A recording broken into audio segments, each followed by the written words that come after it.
Lord, prayer naman ito, Lord, sa lahat ng mga doctors, Lord.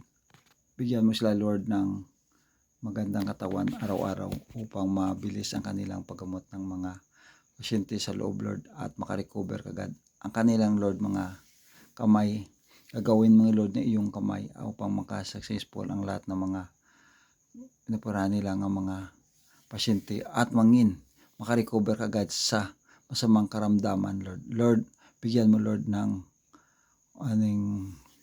isip ng concentration ang lahat ng mga doktor upang mabilis ang kanilang paggawa ng mga operasyon at paggamot sa lahat ng pasyente. Kayo pong Alpha Omega mula noon hanggang ngayon.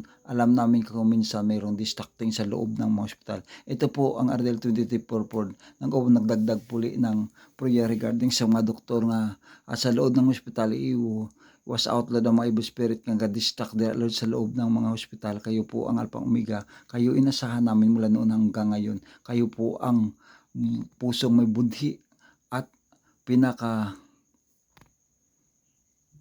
kapangyarihan, Panginoon, mula noon hanggang ngayon.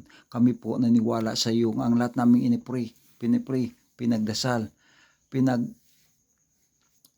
araw-araw upang makapatuloy ito kung kailan ang ang aming gagawin sa mga vlog video upang matulong kami sa kahit kapang tao namin o kahit sa mga doktor o sa kahit sa mga ospital doon. At ang mga tao doon na naghanapan ng kanilang financial needs, pambayad sa mga ospital, bigyan mo sila kagad ng solusyon ang kanilang panalangin upang masagot kaagad at may pangbayad sila doon sila sa ospital. At ang mga tao mayaman, Lord, touch mo, Lord, na makatulong sa mga tao doon sa ospital kasi nangailangan sila po ng mga tulong upang katulad ng mga gamot. Sana ito hingi namin lahat sa pangalan ni Jesus. In Jesus' name, amen and amen.